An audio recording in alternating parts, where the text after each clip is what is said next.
瞬きを伝えて守るものがあるからきっと強くなれる。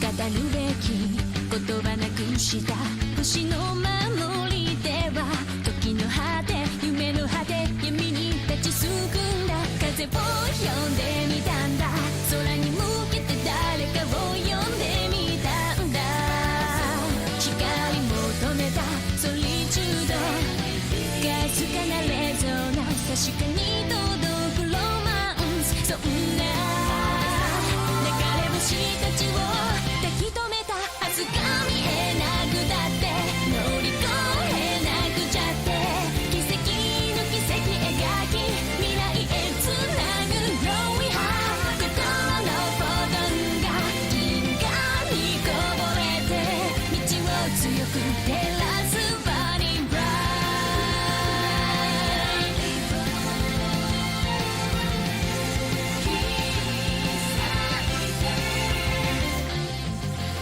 それぞれの思い秘めた星の守りでは空からの呼ぶ声に導かれた重ねる手と手には言葉なんかより伝わることがある熱い心通じ合った確かなレゾナンス見つけるのはエッセンス目指した意識の先がディスティネーション答えが見えなくてくじけそうになって支え合い誓い合う絆でつなぐシャイニースマイル心のフォトンが銀河に溢れて道を開く鍵は My Starlight Heart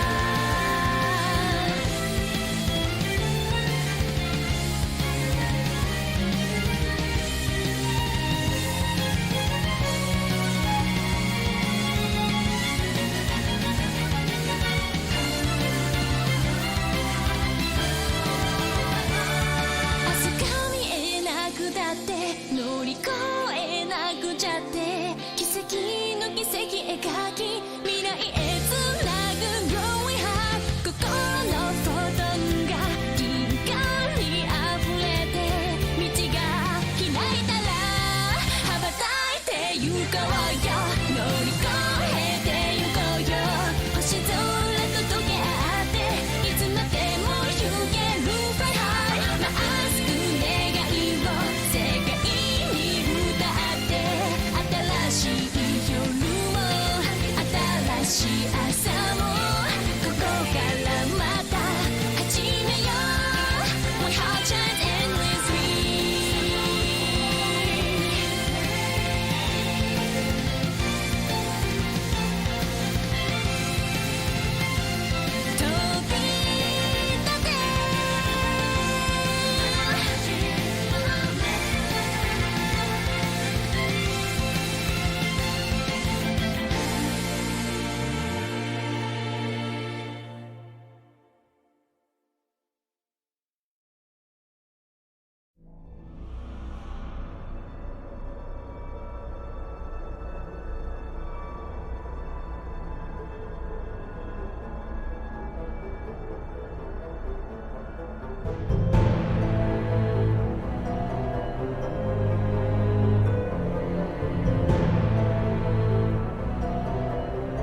Hello, ladies and gentlemen, and welcome to the Corporate Esports Association Collegiate Semifinals matchup between Boston College Eagles and the Utah Valley University Wolverines. I am Brennan, MXL, whatever you want to call me, joined today by Thousand Eyes. How are you doing? I am doing all right. I am really excited to get into these games because, well, one, we're in semifinals, and two, we've got some really high-ranking players in here, and it should be a good matchup to watch. Yeah, for sure, for sure. I'm also excited being in a collegiate setting myself. It feels really nice to be able to watch a lot of collegiate play, see how other teams are stacking up, I'll say. Just looking at some little summary information, Boston College, just a liberal arts college. That I don't know why that was so hard to say. Um, they place an emphasis on well-rounded education in multiple fields to give students perspectives, so they can be knowledgeable in like various different aspects of their life. Pretty cool. Their main player they say to look out for as well, just a Glock in that jungle role, just more of a generic. This is what we're looking to play through kind of player. As for UVU, lots of student enrollment, super active esports scene, so this is like the best of the best from them. We'll have to see how that all plays out in terms of what we're looking at. Uh, yeah, I mean jungle. Everyone says jungle. I don't know. Support players, come on. But yeah, I before we get on into this draft, is there anything like specific we should be paying attention to in terms of the Y- Yeah, so I do want to call out Boston College is running a sub mid laner. Killing God is filling in for them, is a master ranked player, but it's not the player that they are usually using. So this might end up with a little bit of miscommunications here and there. That's something to keep an eye on. Other than that, most of the top lane is very similar champ pools. Kind of just a beefy, like maybe full tank, maybe beefy, kind of punch it in the face type champs. And we could see some very similar team compositions, which could end up in a bit of a snowball. Whoever gets ahead early kind of just does their job better. don't do me like this. I love this champ. Please, not the first ban of the game. Oh my god. Yep. Branding out the Morgana, and I don't disagree with that because that is Jack's top played champion, and the Ka is actually a Thresh main by far. So not surprised to see the Morgana being taken off the board. Hecarim, your standard ban, Nidalee being taken down as well. That is Erwan's top pick. So taking away some of that jungle pressure will be really helpful for them. Yeah, all I heard was Jack plays a lot of Morgana, men of culture right there.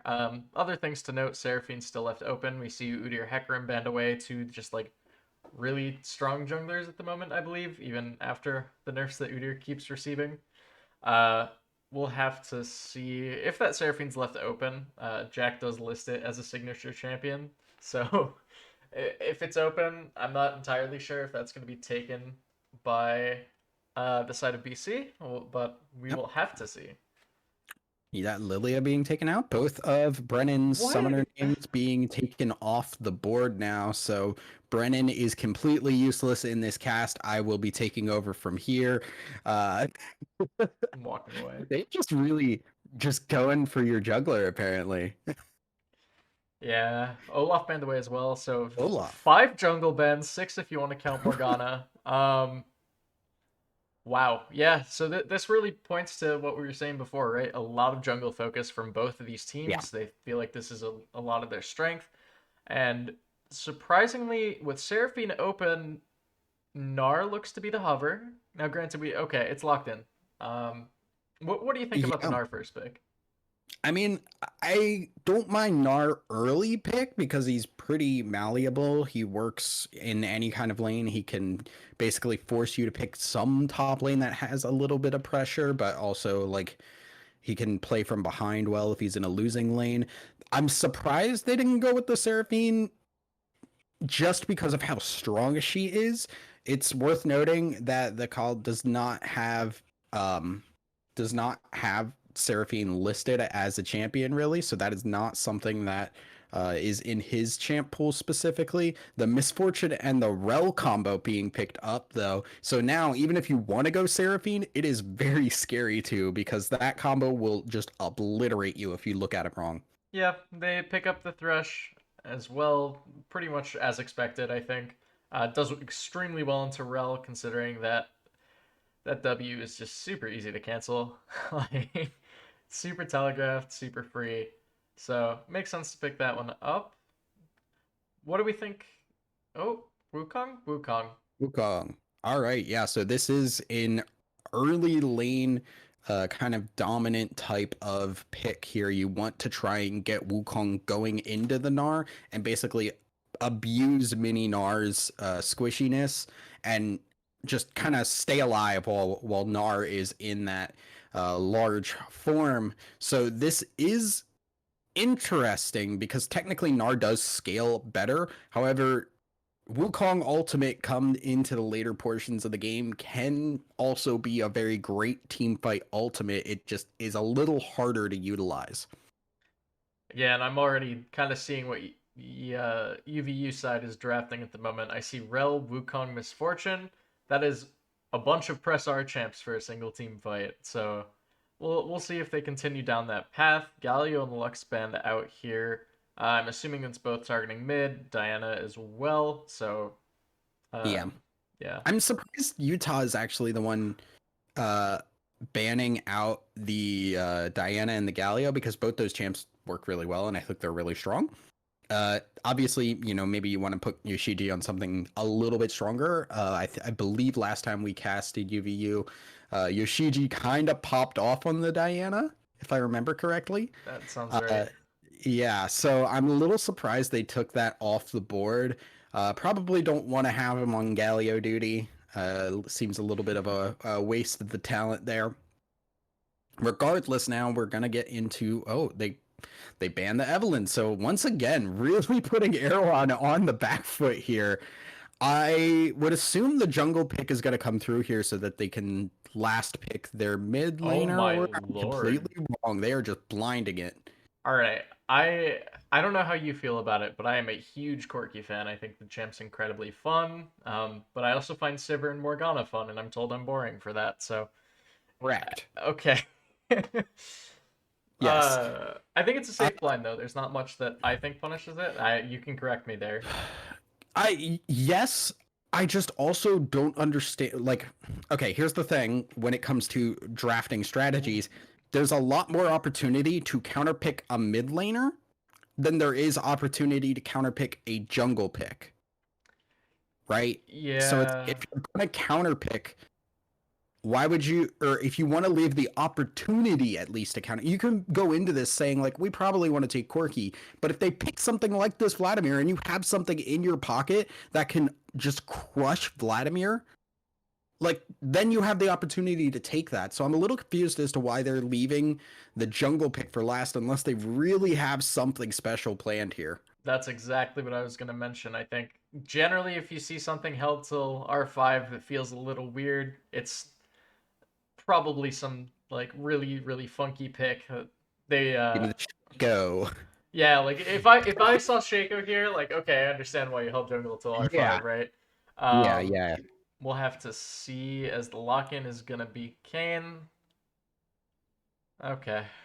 Um Yeah, not a fan of that. Just like I feel like you could have swapped those picks, and then like yeah, you could still go for that Corky, but like overall, is it really like a mistake? Not really, but it feels like a lack of kind of like pressure because it did give them the opportunity to just straight up pick that Vladimir. Like the Vlad yeah. could have been a lot riskier if they did not know what mid laner was coming, and they may have actually gone for something that was a little bit safer. Yeah, I definitely agree with you on that front. I also think Kane here, just in general, isn't necessarily the greatest. You look at Gnar, Kaisa, Thresh, Vlad, all range champs. Um, you're looking to stack red form this game if you're Kane, I would assume.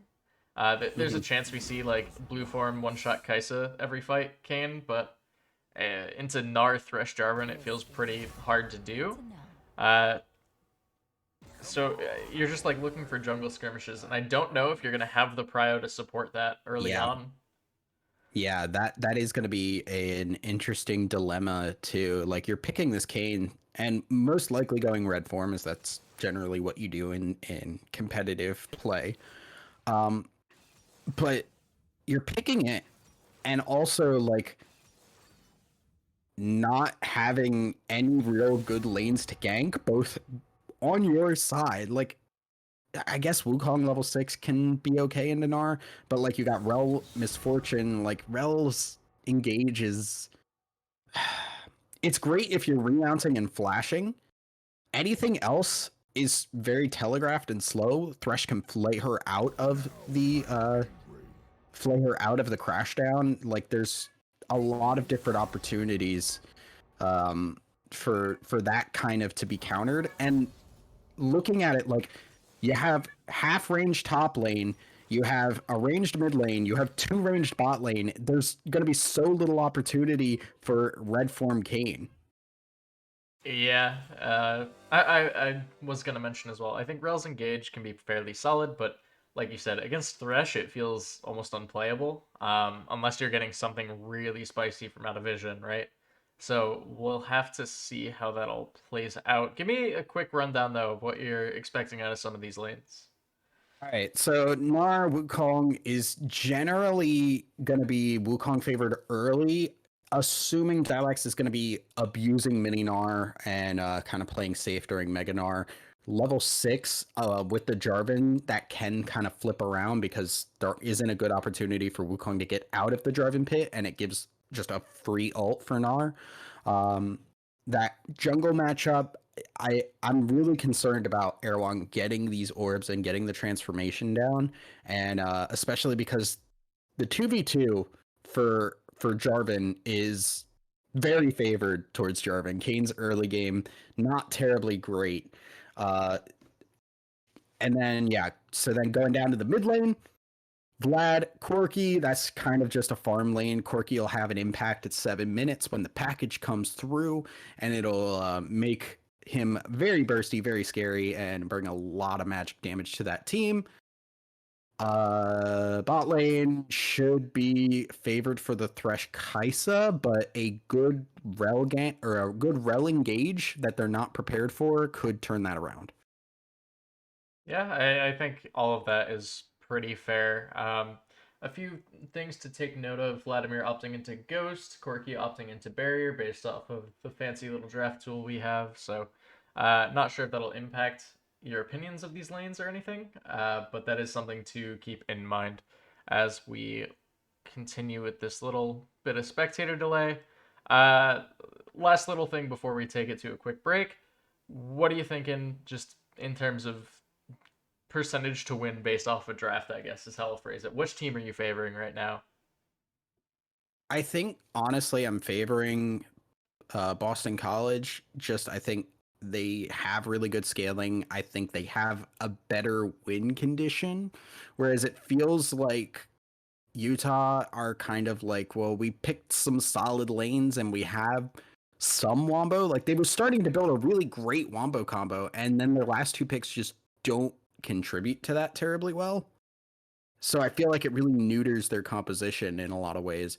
And that might come into play once we get into team fights and Vladimir and Kaisa are able to engage. Like if they don't hit like everybody with these like Wukong ults and Rel ults and everything, Kaisa and Vlad will be able to just walk out of it and completely obliterate Corki and MF. Yeah, I definitely agree with you on that front. Vladimir, especially when he's untouched throughout a lane phase, feels really hard to play against. So we'll have to see if the side of UVU is able to shut that down. But I hate to do it. We got to take a quick break. We'll catch you guys on the Rift. Don't go anywhere.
welcome back, ladies and gentlemen, to the first game of the semifinals matchup between the Boston College Eagles and the Utah Valley University Wolverines.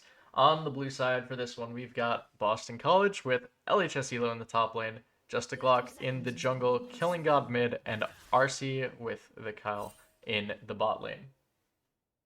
And on the red side, we have Utah Valley University Wolverines. We have Dilax in the top lane, Erwan in the jungle, Yoshiji in the mid lane, Quantum Light in AD carry, and Jack on support.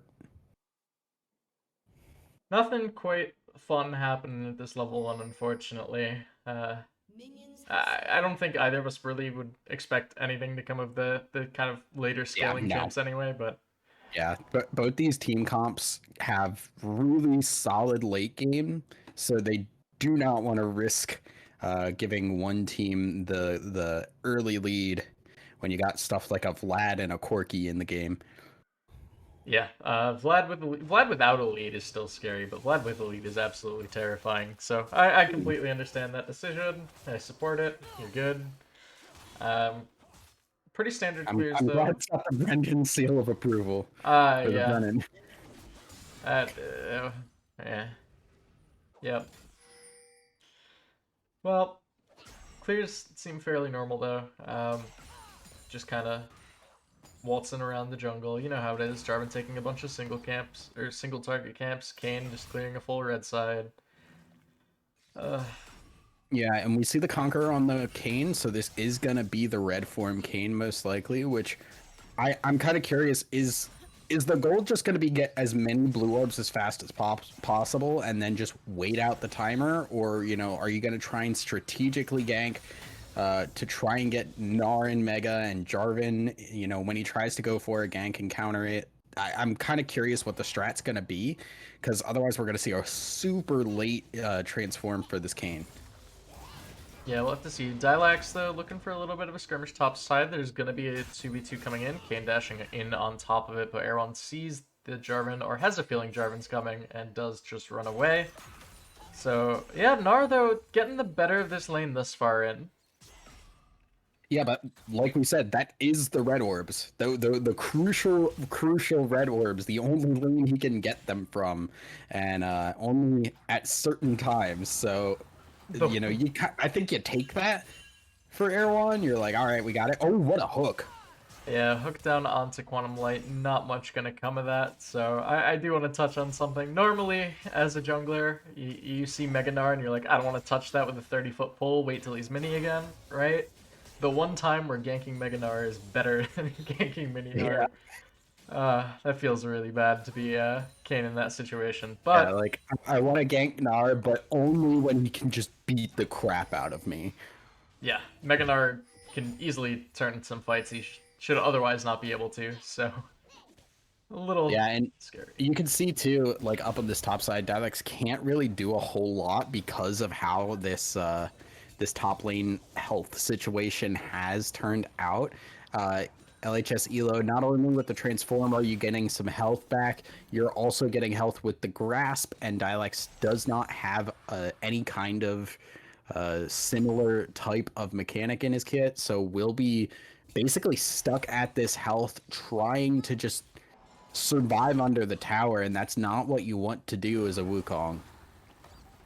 Yeah, at this point you're just banking on that level 6 point, it feels like. So we'll have to see how he's able to transition as the game does progress. Worth noting as well, he lost a little bit of XP from the jungle gank, but a little bit more skirmishing happening up here. Hyper proc down as well. Dilax just gonna use that clone to get away.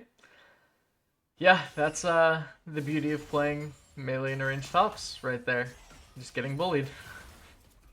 Yeah, having the back will probably TP back to the lane, I would assume. Maybe not, but we'll see. The farm difference in that top side already looking rough. Jarvan showing himself on this bot side and just going to back in that bush. Not going to give away any more information, but that does mean Erwan's able to steal away these wolves in this top side jungle. Yeah, we'll see if there's anything that'll come of this with Gnar teleporting back up. Jarvan running into his own top side as well. So we'll see if Kayn does get collapsed on with that Shadow Step, though. Very difficult to lock down a Kayn. This is... Man, this makes me, like, kind of disgusted that I play Gnar. Skirmish, though, happening in the jungle. And yeah, Shadow Step from Erwan. Just gonna run away there. Does get a singular red orb, so that feels pretty good. Erwan does have the flash in case something goes horribly wrong, but should just be able to dash over the wall. Gets on out. Yeah.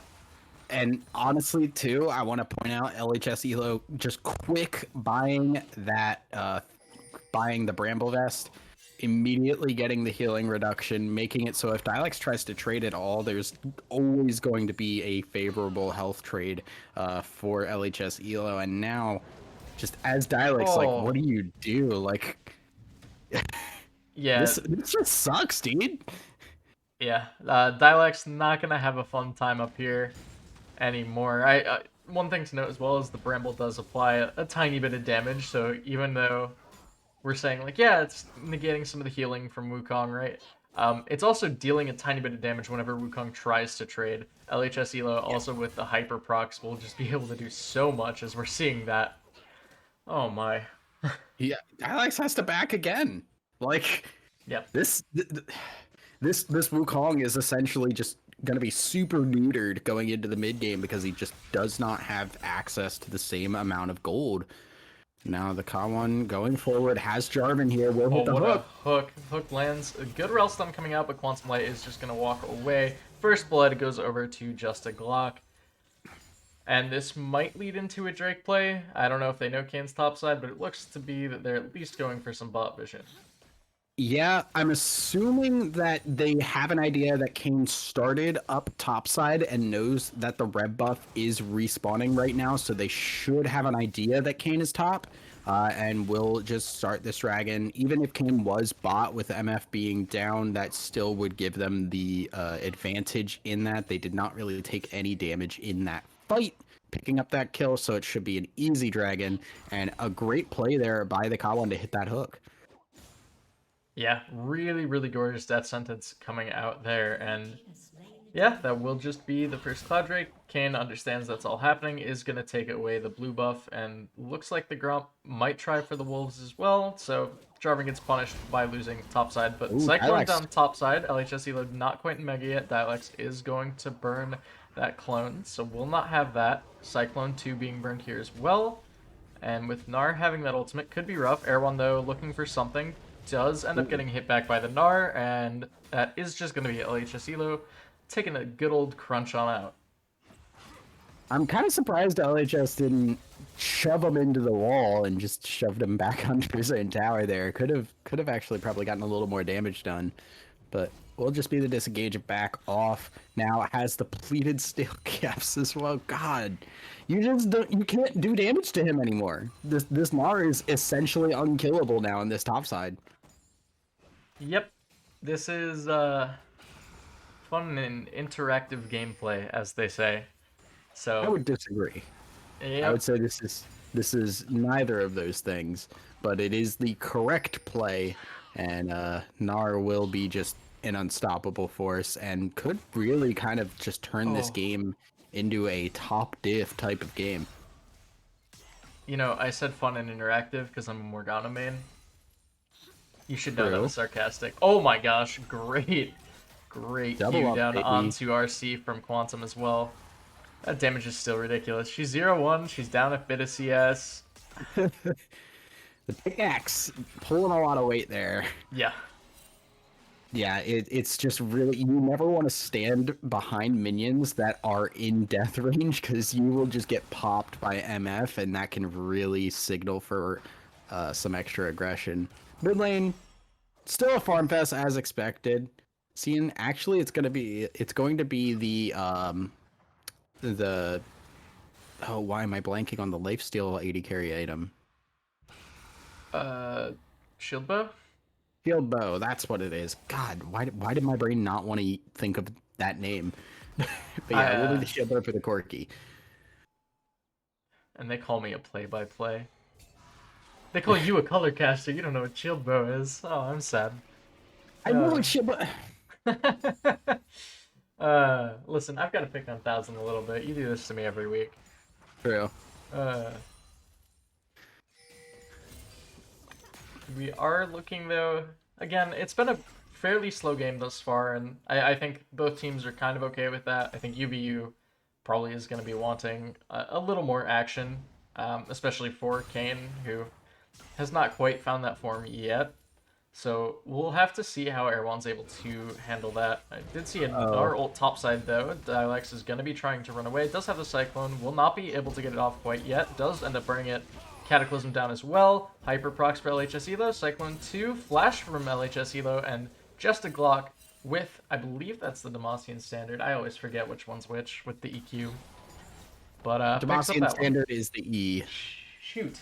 Okay. The Dragon Strike is the Q. It's a flag and drag. Hooked down onto Kane, though, in this bot side. Erwan going to try and go in on RC. Rel as well. Does get the Umbral Trespass off. RC going to burn the heal. And the K1 does pick up the kill with the box down there. Corki using the package topside, though, and LHS Elo is going to fall. Demacian Standard that time down there, but on the bottom side again, RC is going to have to flash away from the Misfortune ultimate. Yoshiji trying to secure the kill down onto just a Glock there. The K1 going to get shut down as well, it looks like. Quantum Light should just be able to pick that one up. Actually, Killing God just going to kill the Misfortune there, and oh boy, fights everywhere. It was hard to focus on one, but it ultimately results in, I think, favorable stuff for UVU as opposed to BC. Yeah, super favorable for UVU in my opinion, because you get 2-0 on that Corki. Yes, Vlad does get a kill. Corki getting a kill, though, is going to just slingshot that composition into some possible team fights. Great use of the package to get onto Gnar, get the kill, and then pick up the Jarvan at the same time. Erwan did unfortunately go down on that bot side dive. They did not have the damage, and the box was a little bit more damage than I think they were expecting. But they do end up taking down both people in the bot side at the end of the day. Yeah, it looked like it was a 4-for-3 overall, but Quantum Light having fun with a Thresh. There's a Rel here, though, so Quantum Light might be looking for something. Death Sentence does land. RC is getting stunned up, chunked down. Actually, he's going to fall to the Aftershock from Jack. The K1 trying to just keep them in here with LHS Elo teleporting down, but a second kill going over to the bot lane here. And Jack trying to get some more stuff done. The Gnar is going to miss, and LHS Elo burning the teleport for nothing. Yeah, I think did get the assist on Quantum Light, but yeah, not a great one. And now Erwan caught out. Gets jumped into the Cataclysm. Is going to burn the Umbral Trespass. Jack is attached, looking for the stun as well, potentially. Actually ends up missing it. We do see the Hemoplague, rather, coming down. Yoshiji just trying to do some auto attacks on the way out. Kaisa looks to be responding to the Wukong topside here as well, so potentially a 4v4 on Drake. Does look like this side of BC is looking to start that one up. Erwan checking the dragon here. Jack wants to try and look for the engage, has the Magnet Storm, so this could end up being a big team fight, but Quantum Light is looking to be caught. Flag and drag down as well. Does end up missing. Quantum Light is just going to get chunked up, but there it is. Magnet Storm coming out. Great hook to cancel out the bullet time. Yoshiji, though, is basically untouched, but Killing God is even more untouched. The K1 is going to end up falling. Erwan trying to do something on the bottom side of the fight. Barrier from Yoshiji to keep him alive, but Erwan is going to end up falling here. Does not have access to that Umbral Trespass, and now 3-0 Vlad, 4-0 Corki. Oh, that's terrifying. Yeah. Yeah, they can't do Drake here either, right? So, just skirmishing. What this does do, though, is it gives Dialex a lot of extra room that he was not getting while Gnar was in that lane. Still not really pulling out ahead just yet, but Gnar was completely just throwing the gauntlet down onto Wukong, so being bot side, fighting over that dragon, and ultimately not getting much for himself will help out the Wukong, allow him to scale up a little bit, and be a nice little touch there. Yoshiji needs to be careful. Yeah, Killing God did have that Q3, does end up popping in on the Corki. Yoshiji is going to just take a reset. Should have the package up shortly, but Jack might get hit by the hook from the K1 here. And the hook just goes wide. Good Ferromancy to get on out. And that is going to be the signal for BC to start up this Drake. Let's see if UVU wants to contest, though. Yeah, Jack needs to stay in front of this MF to block the hook here. That has been one criticism I have had. You got to be able to keep the MF safe. Make sure that that ulti can fully channel. If you allow the Thresh to hit those hooks and interrupt that ult, that completely changes the team fight. Also want to note, Erwan has finally got the transformation 15 minutes in, and that is going to be a nice extra front line that this team hasn't had so far. Yeah, most games, if I see a Kayn taking 15 minutes to get form, I'm like, that feels pretty bad. Your enemy is missing over This and over again. is going to be a dead rel, though. Jack's getting collapsed on. Is going to burn the WR in, but with Kayn in the area, they're looking for something. Package burned as well. RC is going to get flashed on and get chunked out. Yoshiji now 5-0 on the Corki. Erwan going to pick up another kill in that fight. LHS Elo is getting run down by Quantum Light here. And with Jack on the back half of this fight, the leap away. Jack might be looking for the W, doesn't want to go for the dive here. So that will be all she wrote. Was not up yet. Was still waiting for that to come back off cooldown. But great play there. Jack going forward in what looked to be an over-engage there. Erwan not fully there to follow up, but Erwan was not the important person there. Yoshiji had the package, was ready to hop in and help out the support. And with the extra help from the Kayn, they do pick up another couple kills. Yeah, did want to mention, again, Kayn getting formed this early. Okay, Yoshiji gets flagged and dragged on, and the Cataclysm comes out as well. Yoshiji popping so many shields, and will end up falling to the Kaisa. Umbral Trespass down onto the Jarvan, but it is Kayn versus the world. He will end up falling, although this healing is still ridiculous. A little bit over-eager, I'll say, from the side of UVU. Yeah, stayed a little bit too long. They pop the Rift Herald there and will just back away, let Rift Herald Shelly do her work. I am a little disappointed to see the barrier popped at the same time as the Immortal Shield Bow. That's kind of not a good use of that. You saw the shield was still huge by the time it had timed out, so it wasn't used to effectiveness. Did cost them a little bit of extra time. Dialax, though. Yeah.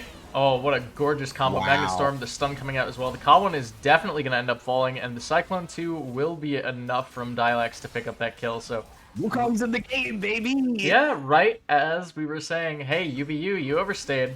Hey, BC, you overstayed. You never expect the TP Wukong Cyclone coming in. So good play by Dialax, and really important to help him get back in the game. Stridebreaker on this Gnar is ready, though, so could be looking to try and go in, but gonna just back away now. Yeah, we'll have to see. I think I can compliment Kayn getting form at 16 minutes in this game again, finally. Yeah. Against quad range. That's pretty impressive. Yeah, no, that's, like, it's slow as far as, like... Kayn standards, but like Kayn standards, but like considering the circumstances, that's actually really good for Erwan to get that early. I thought we were going to be waiting for like 20 minutes. Yeah, I'm definitely in agreement with you there. Now that I've finally said that piece 3 minutes later, we'll have to see. Oh, Vlad already has Night Harvester. That is disgusting. Dialax does get a on the answered trade though, so. That'll feel pretty good, but it is still Vlad. We have the double Fiendish Codex coming in. It's been like that for a while now, yeah. Yeah. I'm a little surprised by that. They aren't unique. The ability haste is not unique, so that isn't actually any wasted gold in terms of the stats there. Just a little surprising to see that. The Night Harvester is going to really pop people, and yeah, this Vlad being 4-0 is terrifying. Yeah, and Jack does find the Kawan. Should know that just the clock is there, and they see RC as well with Gnar here and Vlad starting to run down. Mid T2 does end up falling in the process. Bot T1 should be soon to follow. Yeah. Want to point out Yoshiji is 351 out of 360 on the man immune. Going to be hitting the transformation soon, and that's going to make those rockets hurt a hell of a lot more than they already have been. And Corki is hurting.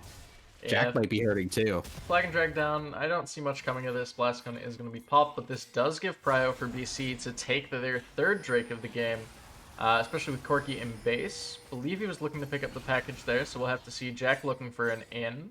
And they got to be careful how much damage they're taking here.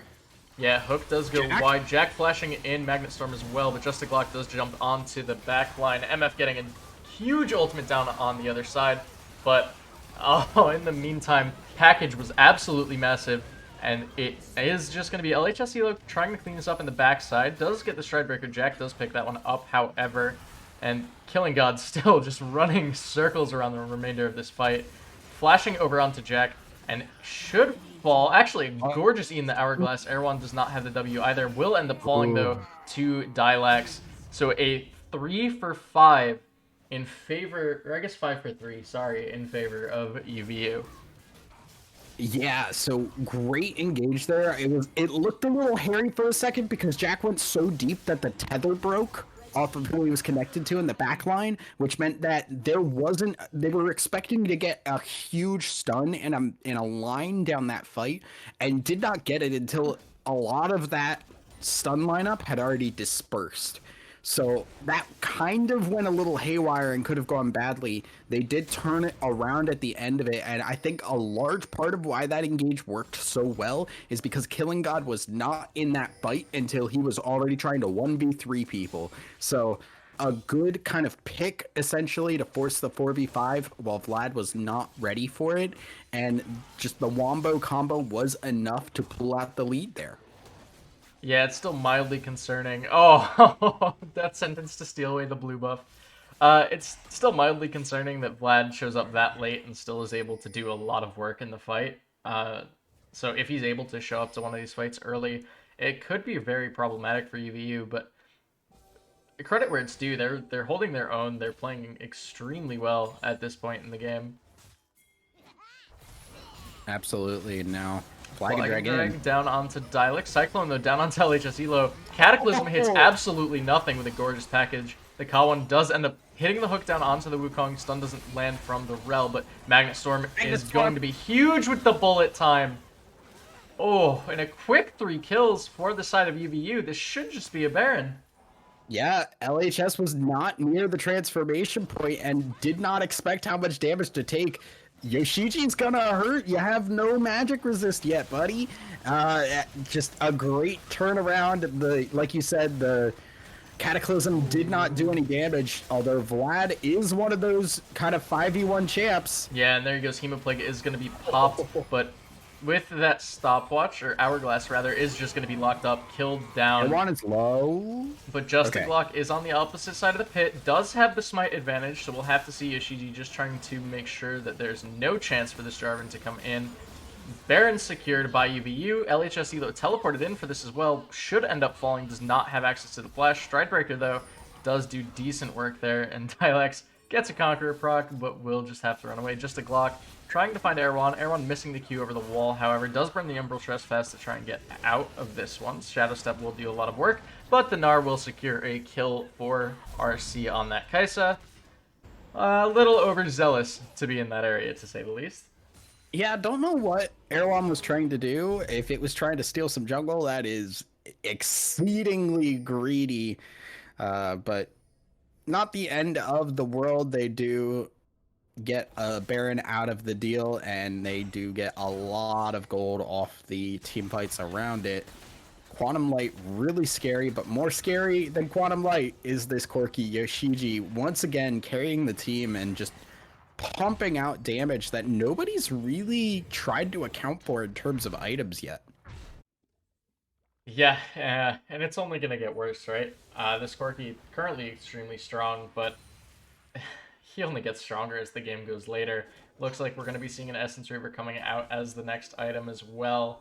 So, decent Cyclone down. He's going to just burn the Ghost from Killing God, who is going to just run away from this one. So, Dialec's actually burning a summoner out of the Vladimir, something I didn't think I was ever going to say in this game. It's also important to note that the Vlad did buy a Morellonomicon when he was 4-0. Or not a Morellonomicon, Medjai's at 4-0, and then died, and this Medjai's now has 0 stacks, so that is a lot of gold that has been wasted on that. Yeah, definitely feels rough. Had 8 stacks after the first death, but after the second, nothing left. So, it does feel like a rough purchase, to say the least. Just a Glock looking for something, though. With this Drake spawning in a minute, Corki does have the package, so it looks like UVU will be looking for a fight right before the Drake spawn, try and get themselves in a favorable spot for it. Yeah, with the package and the Rel, it's very scary right now for all of Boston College to try and go up here. They're checking with the Jarvan, they're throwing out the skill shots, but the vision is being cleared, and this is, they could, if they could get onto MF. Oh, flash over the wall from Jack, though. Looking for something onto the K1. Package down, though. Corki trying to just 1v1 RC in the backside. Shut them down, but MF getting the bullet time down over the top. Jack will be able to secure this onto LHS Elo. It looks like Dialec's picking up the kill on that Jarvan. Killing God gonna be flashing away as well. Quantum Light flashing away from the death sentence. Jack trying to go in, and that's a really fast rel for being dismounted. Oh, Deadman's is dumb. Deadman's is a little dumb, but what... It was a weird, messy fight. The rel engage was really delayed after the flash. MF, they tried to go towards, but did not get onto her. Then, when Rel went in, Corki also used the package across the team, which split the fight in a weird spot. But also really made it so that if they tried to chase Corki, they were going to get funneled into that small little area that Vlad is near now, and it forced them to tank a huge amount of the bullet time just because of the natural topography of the map there. So really smart to have them chase the Corki and have MF ult over the top of that. Not to mention that it was the Corki package in that same little choke, right? Yeah. It's a lot of damage in a very small area. And most of the time I see Yoshiji doing these plays and I'm thinking to myself, oh, Corki's trying to 1v9, that's going to be really bad. But it's baiting the rest of the team in as Yoshiji's just trying to run down RC. And Corki, ladies and gentlemen, just a Glock looking for the Flag and Drag as well, does get the flash down. Yoshiji's going to end up falling to the Cataclysm. So Jarvan, ladies and gentlemen, we do see, so the 1-for-1 rather, I think heavily benefiting BC Eagles though in the long run. Yeah, absolutely, and will help, especially in terms of just getting a little bit of tempo. You lose the Kaisa, not a big deal. The Corki going down basically forces UVU to play a lot safer. They just cannot force a fight for the next like 30 seconds or so until Yoshiji gets back with the rest of the team. And with Baron coming up in a minute, that's going to give Boston College the opportunity to get vision control up around that Baron area, but does not seem to be what is on the menu for them. Yeah, you say that as they're clearing out bot vision. Dialec's though looking for the Cyclone down onto LHS Elo, who does have the Mega popping, so we could see something coming out of that. Dialec's going to just burn R2 and run away. Perfectly fine.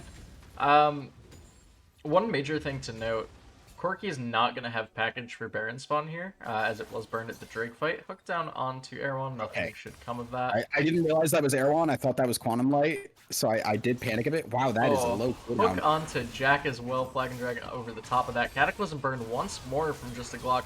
Erewhon gonna get hooked up, does get the Umbral Trespass off, and Yoshiji is here. Flash play from the K1 in the backside. Erewhon will just be trying to do as much damage as he can in the backside, and bullet time over the top. 2 quick kills for UVU. Vlad diving into the backline though. Will pop that Hourglass, and Kaisa dives in as well. RC is going to end up falling. Vlad is going to end up falling, and it's just a Glock left. Ace for UVU.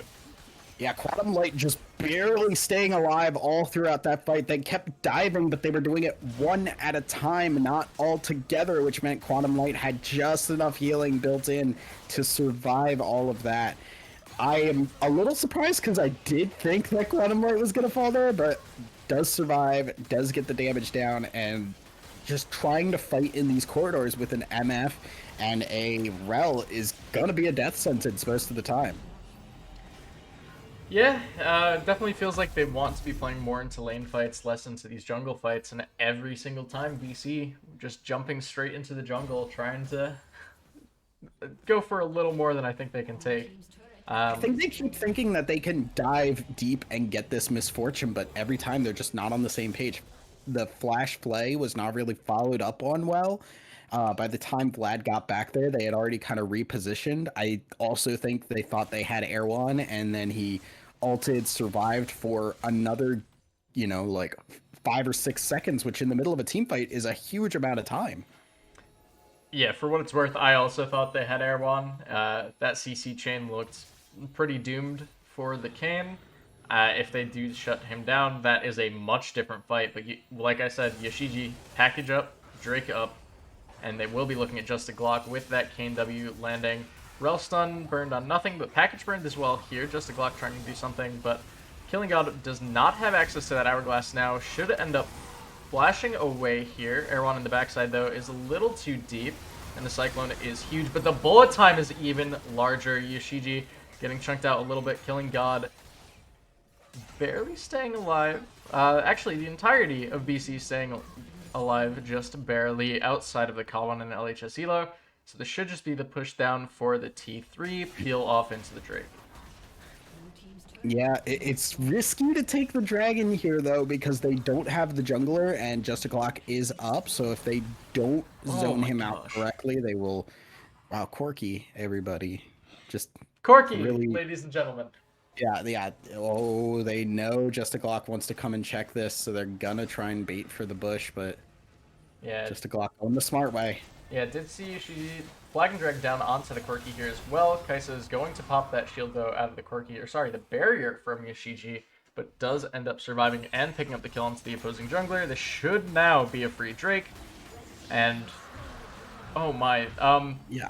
We thought Corki was doing damage before. Yeah, Infernal Soul with like 4 Infernal Dragons on a Corki is a terrifying prospect, but it is the prospect that we are looking at in the next 5 minutes.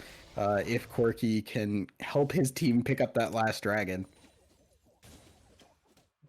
And this is worse than Yone. Like quad. That's not a sentence I ever want to hear somebody say. Quad. Oh man. Quad Infernal Corki. That's nuts. That's like every Corki's dream. Honestly, it feels so nice getting more damage. Yeah, and he scales really well with the extra damage as well, so it's really solid. Jack getting hit here by the hook might be caught out. Yeah, it does get the Magnet Storm into the E as well, but not enough access on that bullet time. Flash onto Quantum Light. Nar is gonna pick up the kill onto the Misfortune, and Wukong is gonna be responding with the top T1, so, or sorry, top T2, or attempting to rather. So at least getting something for all that, but still not necessarily the best thing for UVU. Does burn the Cyclone, the Kawan looking for the hook down onto Dilax as well. Does get it, but Dilax will pick up the Thresh, and Yoshiji's here. Nara says, nah, you know what? I changed my mind. I'm going somewhere else. Let's just let's come back at a later date. This is honestly, so that was just kind of a big catch onto Jack there, getting caught out, and basically just also getting Quantum Light caught out too, who was trying to help his support get out. So a bit of a misstep there. Unfortunately, they're not really able to do much with the kill that they earned. Just the nature of how their waves are, there's not a lot of opportunity for them to try and get anything out of a kill. They need to get more than just 1 or 2 kills. They need to be able to get Corki down. They need to be able to actually fight for any of these neutral objectives that are up to make a win something that lasts longer than just 30 or 40 seconds. Yeah, it just feels to me like no matter who they pick off in a fight or who they dive down, there's gonna be a carry left alive. There's gonna be someone pumping out damage at the end of the fight. So it's a pretty tall task for BC here. They do still have a handful of really good team fight options, so we'll have to see how this all plays out. But the classic bush cheese with Baron spawning rather in a minute. Oh boy. Yeah, they know that BC are gonna try and get vision on this Baron before it spawns, so they're expecting the ward to come through somebody getting over there. The Kawan probably gonna be the one to take the bait. Is he gonna get the ward over the wall there? Oh, they are waiting. They are waiting so hard. Shadow Step from Kane as well. Dilax does go in on the top side. And remember how we said LHS Elo is doing the Wukong doesn't get to have fun build? It's the other way around now. Wukong is saying Gnar doesn't get to have fun. Winning trades now in that lane at 35 minutes. Yeah, and like a lot of that is the Divine Sunder and the Titanic Hydra really helping out big time there. We're seeing Baron is going to spawn now in about 10 seconds. Neither team is prepping to take it on spawn, but do keep your eyes out on the vision control of this area, because if one team gets a solid control over it, this is going to get hairy very quickly for whoever is not there. Yeah, and it's worth noting Yoshiji does have the package. Killing God is going to dive in onto the backside here. Stun doesn't land. Erwan is going to get popped here, though. Yoshiji is going to take down the Kawan first in this fight. Killing God barely staying alive, but Jack does have that stun ready and prepped. Will pick up the kill there. Yoshiji popping the barrier. LHS Elo trying to jump in onto the Corki, but Corki ending up with a kill on the Gnar. And it's just Kaisa and Jarvan left alive. Teleport in from Wukong to the base. We do see Jarvan just getting Blast Kondana over. RC gonna pop that heal as well. But with Wukong here and Corki actually jumping over, flash over the flag and drag to secure the kill. And yep, Yoshiji picks up 2 kills. Game 1 should be in UVU's bag. Yeah, and that fight, Killing God just got caught out, was not prepared for them to just immediately engage. I thought it was going to be a little rougher once Erwan did not get the ult down. That looked a little scary there, but Yoshiji's damage was just absurd. Quantum Light also fell really early in that, so like that was going to be a fight that Boston College were going to be able to actually pull off, but Yoshiji's just absolutely just popping people, and that is just the power of late game full build Corki. Yeah, Corki. Smiley face. That damage is just ridiculous. I don't know how else to phrase that, really. Champ felt really, really strong there. I think Yoshiji played it very, very well. There were a few points where I was concerned with the positioning or like some of the package decisions, but like when the 2 carries of the game are your 3-0 Vlad and a 4-0 Corki, watching the Corki pop off still is nuts to me. Like that was just, I don't mind. Yeah, I think part of that is a little bit of the miscommunications that we saw from Boston College. They had a couple of times where just people were not diving in unison, and because of that, the hecticness of that, Corki thrives in that kind of stuff because he can, with the fleet footwork and the consistency of his damage, he can constantly proc those spell blade with the Divine Sunder, and also can really, or sorry, he doesn't have Divine Sunder, I'm a fool. But he can just constantly put out damage and reposition, get those rockets down, poke people as they're running away. If you are committing to the Corki and you're not killing him, he is going to just poke the crap out of you as you're leaving and just blow you up. Yeah. It's definitely something terrifying to think about. This is, I think, the second time we've seen UVU this season on the broadcast, and every time Yoshiji's just playing out of his mind. We'll have to see how BC adapts to that game 1 loss going into game 2. But real quick, we're going to take an intermission, let teams get a little bit of a breather, let us get some water. You know how it is. So we will catch you on the other side. Don't go anywhere.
Welcome back, ladies and gentlemen, to Game 2 between UVU Wolverines and the BC Eagles. Game 1 was pretty back and forth for the majority of it until Utah just kind of pushed Corky down BC's throats. But we'll have to see how Game 2 plays out. Thousand, are there any draft adaptations you want to see coming into this second game? I mean, I feel like the Gnar didn't work out as expected. It got really strong in the early game, but then the TP decisions did not do Boston College any favors. The maybe the rel there might be a look to try and get rid of, because it felt like the rel really ran interference in some of these team fights and caused a lot of problems when the MF ult would come over top of it. And I don't know if Boston College really seemed to have an answer for it. But the Corky, I can't blame them. The Corky was really strong, and mid lane kind of just turned into a farm fest that Corky benefited from. Oh my lord, I didn't realize this, but Hecarim was left open. Champion. So is Seraphine. We don't see. Well, Seraphine made it through draft last game. She's not. I don't count her Okay, anymore. but like she's also still strong. Yeah. I don't disagree with you. And with the threat taken off the board, that does open it up a little bit more. Yeah, to me that screams more they want to just run back the rel if given the opportunity, because rel into Thresh is very not fun. Also takes away a pretty strong pick for the K1, so makes sense. Volibear locked in though, and that is a flex pick in most cases. Pretty easy champ to pilot, so Yeah.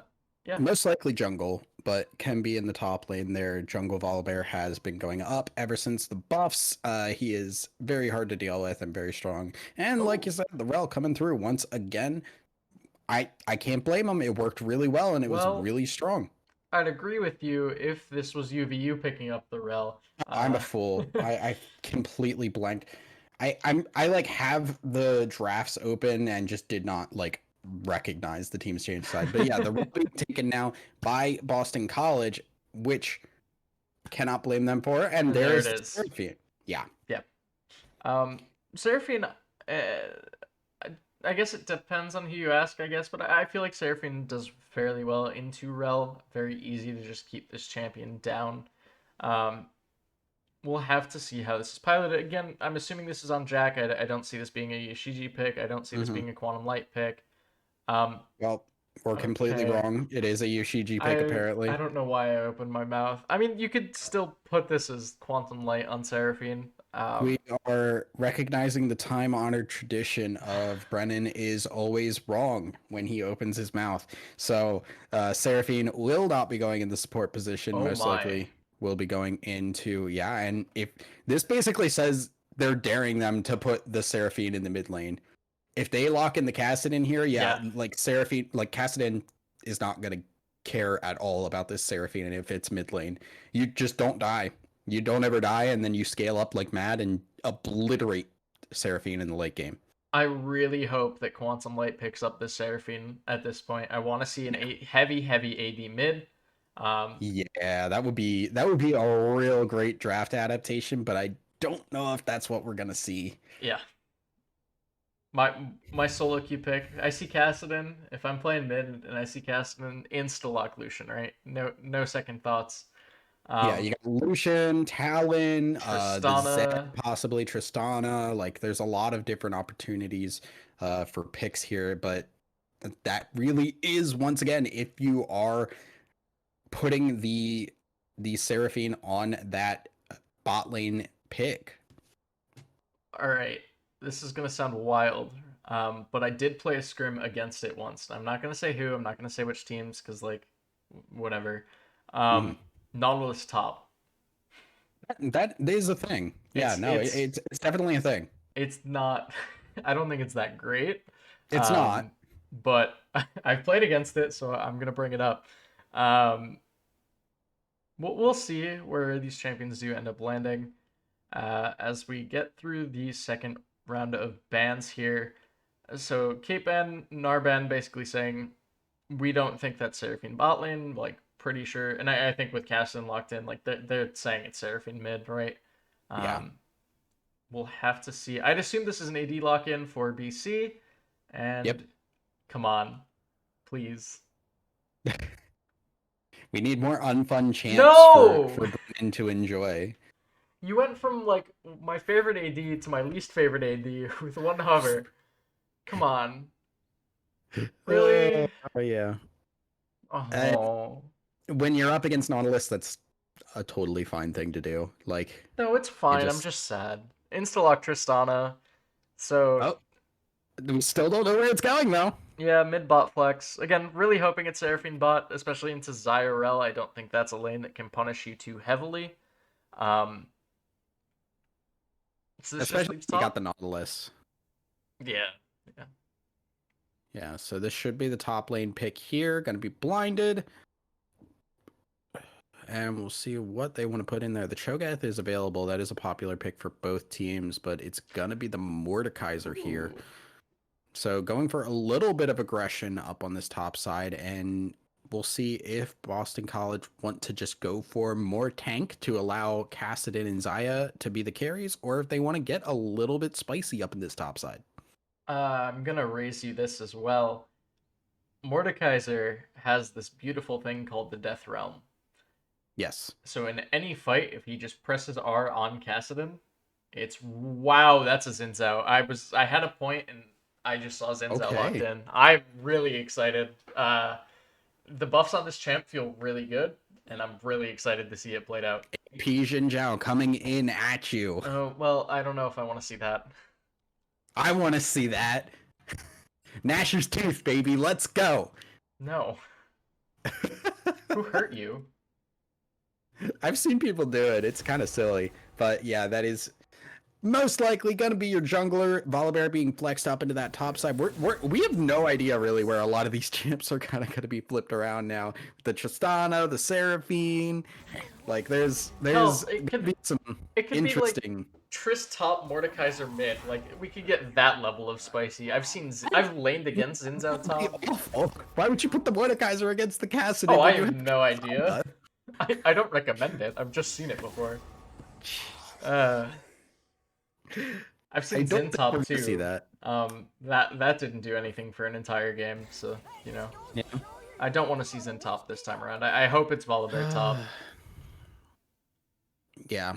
The Jhin also does really well into the Tristana because you can just push her out and she has to like jump in. She is one of the 80 carries that can jump in on you and is okay with that. But it's very scary to jump onto a Jhin Zhao when there's also a Kassadin and a Rel in there. Ooh, they They listened. are putting it mid lane.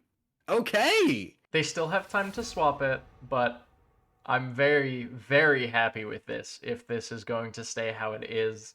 Because now Caston went from, okay, this lane's free to, oh, why did I pick Caston on R3? Yeah, they got baited. They got baited real hard. Yeah. I don't want to say it's a bait because they probably did expect to put the Seraphine in the mid lane. Once they did pick the Nautilus, and then once they saw the Kassadin had to flex it again. I do not know how proficient Quantum Light is on the Seraphine. That is something we kind of don't have any information about. That could come into play if there's a mistake coming in. We'll have to see. But Yoshiji, I mean, we've talked about it over and over again. If there is a player you want to have in a winning matchup, it is definitely Yoshiji. All right. I'm gonna say something that might be interpreted as flaming Seraphine players, but as a Seraphine player, the champ is very easy to execute on. Like yes and no because you just have to hit a good R. Yes, that basically you're a solid champion there, but like to really utilize Seraphine well, hitting those E's is not the easiest thing in the world. Now, Rel is one you can hit it on because if she misses her crash down, she's an easy grab. Yeah. But yeah, hitting those like E's on walking targets, it moves a lot slower and it's a lot smaller of a hitbox than you'd expect. Yeah, I definitely think the E in particular has a little bit of a skill curve to it. but a lot of the strength from Seraphine does come from that encore and how effective it is in any given fight.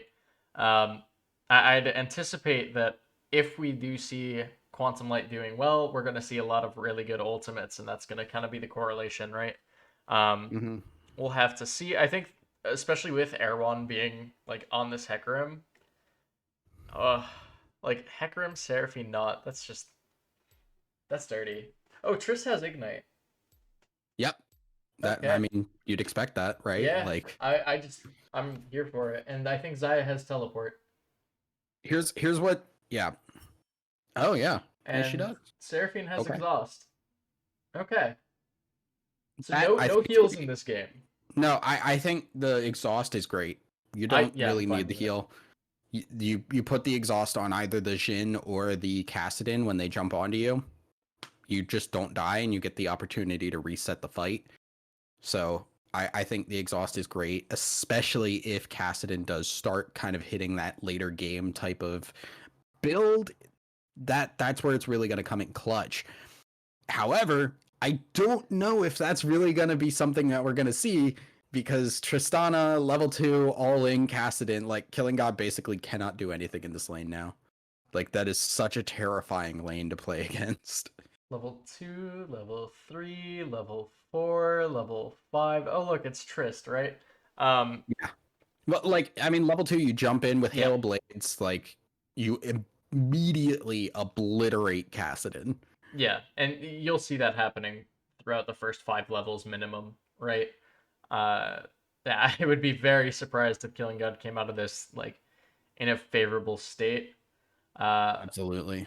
we'll I'm have to. expecting at least a death, if not two, against this Tristana, especially if Hecarim wants to just hover around this mid lane, give Yoshiji complete free reign. You don't need to worry about bot side. It's fine. Like, they just scale up. Mordekaiser should be pretty solid into Volibear. It's kind of just a bruiser matchup where they're going to beat the crap out of each other, and all Mordekaiser does is try and poke him. Yeah, well, wow, words are really hard. Yep. Whew. Wow, play by play doesn't know how to speak. Uh, I can flame myself. It's fine. Anyway. We are going to take a short break before we get in onto the Rift here for Game 2. UVU looking to secure their spot in the finals with BC having their backs up against the walls. Don't go anywhere. We will be right back.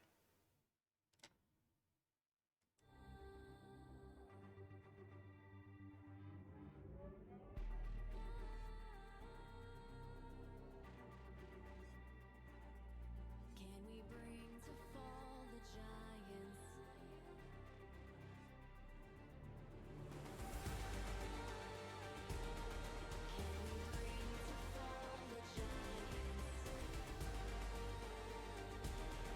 Can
Welcome back, everyone, to Game 2 between the UVU Wolverines and the Boston College Eagles. A very spicy and intense Game 1, to say the least. Started out very slow, 1 kill in 10 minutes, but definitely picked up the pace as the game got later. Some level 1 shenanigans from UVU, though. Yeah, something you can do with the Nautilus, but should get spotted out here unless Jack Dredgeline wants to. does end up landing into the Morn pool. First blood to Tristana of all champions. Wow, Oh. that's the last thing you wanted. Yeah, I'm a little surprised that RC didn't flash that, because that was definitely, one you'd expect to hit at that range, but unfortunate. They will also get the ward down on the blue buff, so they will see Jhin start up on that blue buff side, and yeah, an extra longsword for the Tristana, and level 2 will be even scarier. Extra longsword, extra potion, and extra experience for level 2 on first wave. Just imagining you going to like a fast food joint and be like, yeah, can I get an extra longsword? That was a terrible joke, I know. That was rough. That was really good. Come on. Finnick might be off casting Dota, but we still have him in spirit with these awful jokes. Yeah, but they're funny when I do them. Yep, totally. Fermency down onto Quantum Light here, though. RC getting some decent auto damage down. Ooh. Shouldn't be able to find much more off of that, but a very favorable health trade in favor of BC. Seems about right. This is what I was worried about, and like you said, like I'm not worried as much about the abilities. Ooh, decent dredge line there. I'll let you continue now. I'm not as much worried about Quantum being able to hit the abilities as much as I am worried that Quantum is not used to being this squishy. Yep. Seraphine pops even quicker than most AD carries, so yeah. So does burn the flash out of respect. I'm perfectly fine with that. Makes sense to me. Killing God experiencing some really fun and interactive gameplay in the mid lane. Down 8 CS at 2 minutes. Granted, there is going to be a wave crashing in. Should be able to pick up a decent portion of that, but it's rough, to say the least. not a fun time if you are a Kassadin player in this game. Speaking of not a fun time, there was a flash into the E from just a Glock. Will get Hecarim to ghost away out of his own blue jungle. Tristana running over. Looks like it's just the flash for the ghost in all of that. Hecarim does get his jungle in the top side as well. Trist is in the area. But this does free up a lot of space for Kassadin. Yeah, that's what I was going to bring up. This gives a lot of room for Kassadin now, and yeah, that's huge. I think, honestly, Just a Glock is like, hey, I burned my flash, and yeah, it's a little longer than the ghost cooldown, but Kassadin getting to be able to do anything in his lane because of that? Okay, well, this isn't worth it. Yeah, Just a Glock gonna dodge out on the Mordekaiser pull. Dilax is going to pop the shield as well. LHS elo taken very low. Does actually end up falling. Just the Glock now dealing with Yoshiji on that Tristana. 2-0 now, trying to jump towards the Kassadin. Is not able to find any auto attacks. But now Killing God has to deal with a red buff Tristana. That's rough. Fermency does land down onto Jack. Stun comes out as well from the K1. Decent shield coming out from the Nautilus, and RC gonna get ignited up here by Jack. Dredgeline does end up missing. Dilax, though, will end up falling to the bite. The K1 is getting exhausted out by Quantum Light with a flash burn down there. Killing God is getting jumped on by Yoshiji in the mid side while all that's going on. Taken down to about a quarter HP. And a lot more action in the early game. I have so many questions, because, like, first of all, Yoshiji is just going to get a solo kill, but does end up falling, and the K1's dead. Just slowly walking into the tower. So Hecarim showed bot, and that's how that all happened, but we didn't see the kill onto Xayah. So just watching Rel like strut the turret. Rel run it down in the slowest possible way you could like pick the worst champion if you're just gonna run it down. Regardless, I want to talk a little bit about the mid lane fight there. First of all, Dialec's kind of walking back up and getting TP'd on and dying was a bit disappointing. Yeah. The mid lane, Yoshiji going in, dying alongside the Kassadin, which is, and like, yes, okay, Jin gets extra 150 gold. Kassadin misses so much experience in gold off of that death because he died while the tower was. Oh, LHS Elo can go. Yeah, Stormbringer down as well. Didn't realize the level deficit was that bad initially. Jumped down onto the casting in the mid side, doesn't have any sums, and Trist with everything up just picks up a solo kill. From bad to worse for Killing God, Dilax is going to be living in the top side. Erwan should be able to pick up this kill onto the Volibear. Oh, UVU playing very well thus far in the early game. Yeah, and some of these are just missteps from Oh my Boston gosh. College. Yeah. Hello, welcome to a 4-1, Tristana. Can I take your order? I'm gonna keep that joke going. So we're continuing the fast food Tristana narrative. Yeah. This is we need a Tristana fast food server skin where she just kind of slaps a burger on somebody and just pumps it full of ketchup. Can she serve Birdia? Yeah. That's all I wanted to hear. Yeah. Anyway, back to League of Legends. Yeah. So anyway, Tristana being Tristana, a little bit unfortunate. I feel like LHS Elo could have continued that push after turning the tower off, but didn't want to keep pulling the trigger on there. I think the cooldowns were a little mismanaged. But Dilax surviving up that top side and Erwan getting a kill, major issue, especially because LHS Elo did burn the TP to get that first kill on Dilax and then died. Dilax still has the TP up. Yeah, it's also worth noting, right? There was a 2-level difference in favor of LHS Elo before that kill went over. Afterwards, it's barely 1 level. Yoshiji, though, getting jumped on by Kassadin, jumps away. Yeah, Tristana is very, very fun to try and gank as Xin Zhao. I promise. I actually enjoy this video game. I really don't. Just a Glock does end up having to burn the ultimate just to try and live here. Amazing dredge line, though. Yoshiji picking up his 5th kill of the game. At 8 minutes! Yeah. Oh my god, this is what they call a draft diff. I mean, unfortunately. You say draft diff. I think it's honestly just incredibly played by UVU. I think VC's... I mean, that's still... I mean, yeah. It can be just one of the teams is really good. I'm not saying it was a bad draft for Boston College. I think the draft was fine. They just completely neglected the idea of Seraphine being the bot lane carry, and that bit them hard. Bot lane carry as she's building Moonstone. Hold on, slow down.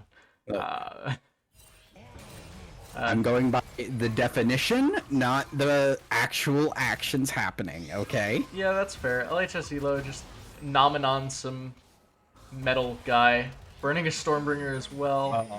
But just a Glock and Erwan are in the area. Amazing ultimate from the Hecarim. Flash from LHS Elo straight into that Mordekaiser Q. And a kill over to Dilax. It feels rough. This is looking real bad too, because like, yes, you got the Kassadin as the late game win condition, but right now Kassadin has nothing. Kassadin has a tier, an amplifying tome, and a that's a Featherstorm. Interesting ult. Yep, and then we see the ultimates coming out. Flash burn by the Seraphine. Rel, the Kawan does end up just using the Fairmancy to get out, but you're still Rel. You're still incredibly slow. Does get tagged up by the dredge line and will end up falling. Giving it to Dilax. The Kawan just kind of recognizes what's happening. This time, besides... so many times where that happens as Rel, you're just like, I'm dead. here, and it's gonna take like 3 seconds to actually die, but you're exceedingly dead, and nothing will ever change that. Yeah, but like you're seeing the progression of the Rel player, right? The first death was running under tower to give over the kill. The second one was standing still to give over the kill, right? So like maybe next time they give the Rel a kill, right? Just the clock getting caught out. Flash from Tristana. Caston's in the area though, and it's actually kind of big, but Ishiji might be even bigger. Does end up finding a double kill. Oh my The god, Kawon cannot quite finish any of that off. Might be looking for Yoshiji still with Volibear in the area, and that is going to be the stun. LHS Elo does get the E down flash as well to shut down the Tristana. The Common will end up falling to Dilax, and LHS Elo should be dying on the bottom half of this to Erwan. Jack actually going to secure that one, but... Oh, man. I'm glad that Volley got that kill, but... That's rough. That's too much just to get that Tristana down, and Caston still gets almost nothing out of that. Quantum Light. Oh my gosh. Solo kill from Quantum Light. Bot lane carry, by the way. Okay, this build should not do this much damage. Like, this is an issue I have with this build, not just with Seraphine. Because I do this on Lulu top as well, and you still just solo kill people for no reason. Speaking of solo kill, Dilax gonna pull Just the Glock into the Death Realm. He dodged the stun from Mel with that. That was And kinda... Zin gonna flash over the wall there. We do see Killing God just trying to use those Rift Walks to jump around the fight, but here comes Yoshiji! Picks up 2 kills for Erwan, and Trist is sad, actually, because she didn't get either of those. Oh, well. It's sad. If you're 7-2 on Tristana, are you sad? Yeah. You could be 9-2. That's... at this point, I'd be happy to give my teammates kills, because, like, Tristana, she's got all she needs to be... Like, any extra gold is superfluous at this point. Like... That's You're fair. already strong enough to just destroy everybody. You don't need down more. onto Dilex, and chomp for the kill. Erwan's gonna come in and probably have to run away. If Mord had more money, probably wouldn't have died there. Quantum Light might get dove here. The Common looking for something. Just the Glock is also in the area. Looks like this is still gonna happen even with not showing. And actually, the wave clear from Seraphine is too much because Moonstone. I'm sorry, this build is disgusting. RC, I'm really surprised Jack didn't go for the hook on RC there, trying to grab him and force the ult or whatever. Like, you get that down and you're good to go. Like, honestly, with that being that close to the tower, RC basically has to ult. Yeah. Alright, so this is a question that I feel like colors don't get asked too frequently, but what is the way, if you're BC, to get back into this one? You're 6k down at 13 minutes. Nothing seems to be going right for you. How do you keep your playoff hopes, your hopes of getting into finals alive? You get people onto this Tristana. Or an amazing Seraphine ultimate hits onto 3, Killing God jumps on out. The Kawan gonna have to jump out as well. Erwan gonna pick up a second kill in the fight. RC gonna have to burn the Featherstorm. Jack should just be able to get a root down here. There it is, Quantum Light giving that kill over to the Hecarim for a triple. The Kawan is going to end up falling as well. Drake over. Mordekaiser was doing it the whole time. Oh boy. Alright, so yeah, it's not doing that. That is not what you want to see, and that's just kind of the gold lead in action. But yeah, like, I think really if you're gonna... That wasn't okay. I can't speak after watching that. Oh my. That is, unfortunate, I think is the word. Yeah, No, that's a 7-2, now 8-2 Trist. Dilax just got the wins ulti. this. Just a Glock gonna fall in the Death Realm. And, yep, Dilax actually just can't be killed. So RC does get hit by it. The Dredge line has to flash on out. Oh. And Yoshiji just keeps bullying Volibear. Stormbringer, though, Yoshiji might actually end up having to jump on out. Dilex will pick up another kill onto the Volibear. That was a lot closer than it had any right to be. Yeah, Trinity Force on the volley. That is really kind of what you need, because that is the one person who has gotten really any influx of gold. Get damage on him, you're an assassin now. Kill the Tristana. Like, that's your goal. If we want to talk about, like, really troll scrim things that I've seen before, Prowler's Claw Volibear happened once. Yeah. He came out of lane. Fire Cassidin at this point. Oh. Like. Oh boy. Yeah, I mean, Prowler's Claw Volibear came out of lane 0-4, and then switched to Triforce shortly thereafter, but, like, it was built... It was Triforce, not Prowler's Claw.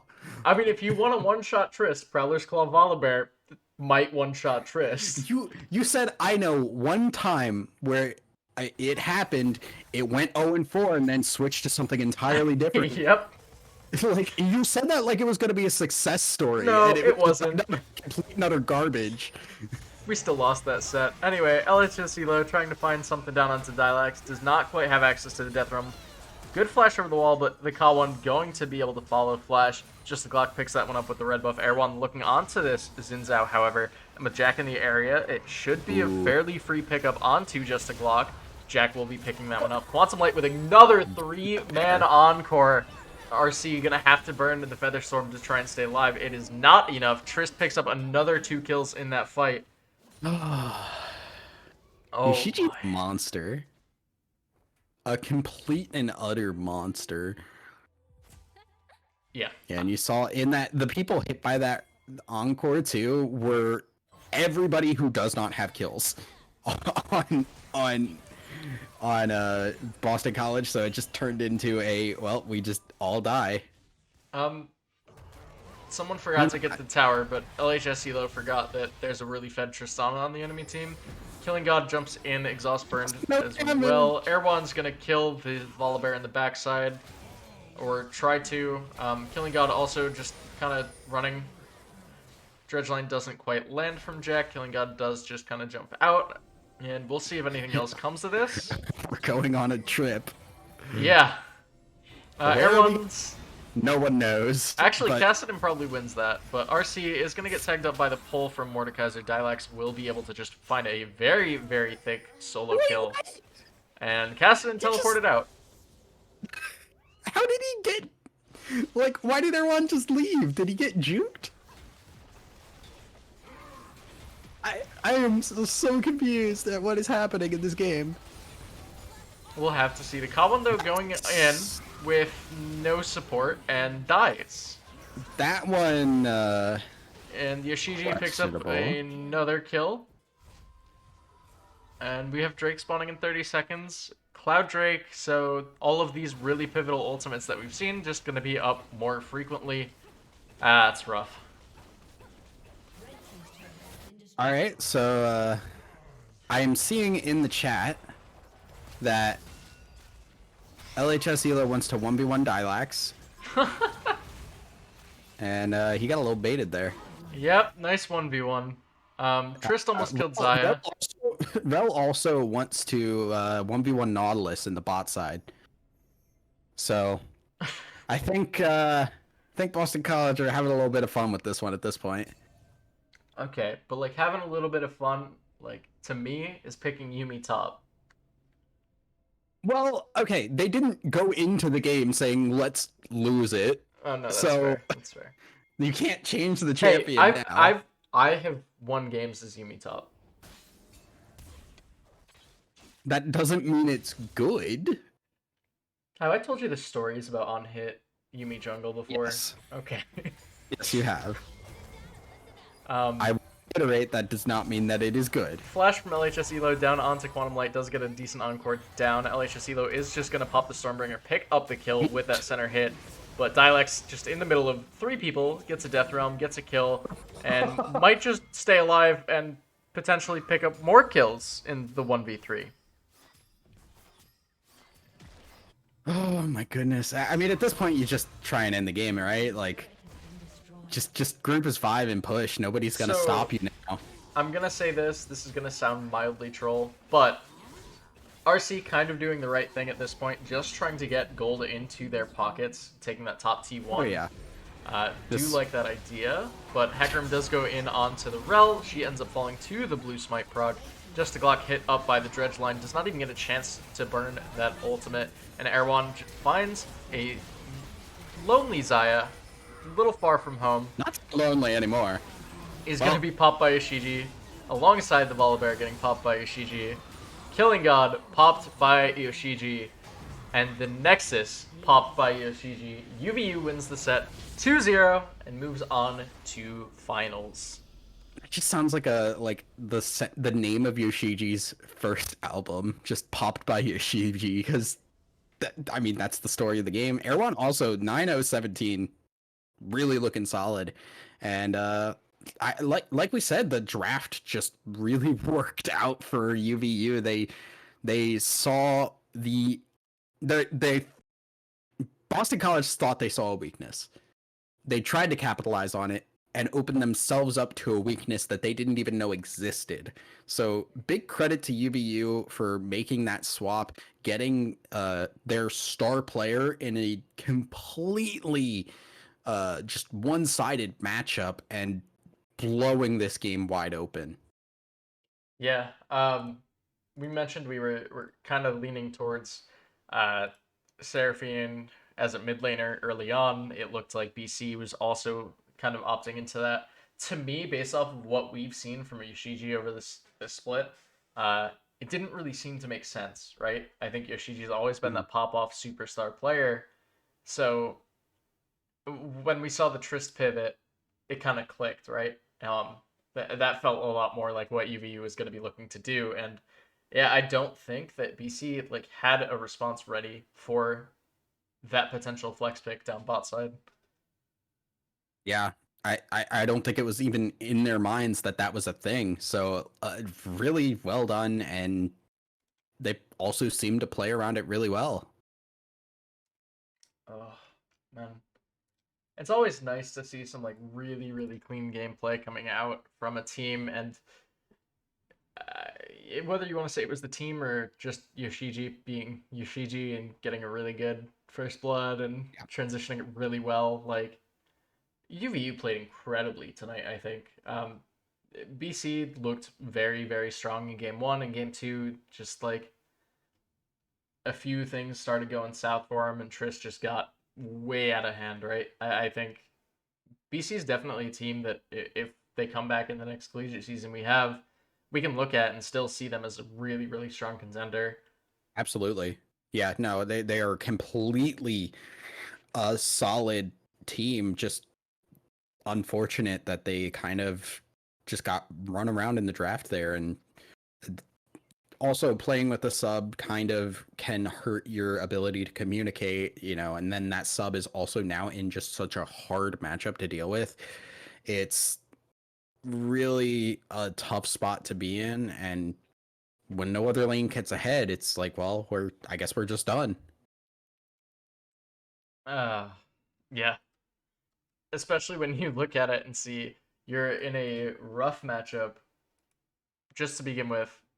Triss gets first blood, Triss gets second blood, Triss gets third blood. Like she Hecarim shows up, gives more gold oh to the Trist. It's not a fun time. yeah, it's definitely rough. With that said, commiserations to Boston College. Their playoff run and CEA season does end here, but we will see UVU come back next week in the finals. I haven't quite gotten a chance to look at who won the other set, so uh, I'm totally not stalling so I can check. Don't worry about it. Everybody just look at me. Do not look at the man staring into the computer screen. He Yeah. he is I mean not Okay. staring into the computer screen. It does look like, just so we're aware, NYU track team did end up beating Ole Miss 2-0, so it will All right. be the side of NYU track team versus UVU. And honestly, this is a matchup I'm super excited to see. We can Yeah. discuss it more next week when it comes up, of course. But oh boy. Yeah, it'll be great. With that said, that is gonna do it for us here at CEA. So uh, I don't have the usual pace that Finnick does, and I apologize. But we're gonna do You're some also super scuffed tired from outro. the vaccine, so I Uh, can't blame you too much. yeah. Well, Thank you guys it's for fine. watching. This has been the Collegiate series on CEA LoL. We will be back next week with, I believe, the finals for Collegiate, and we will see you guys next time. Have a good one.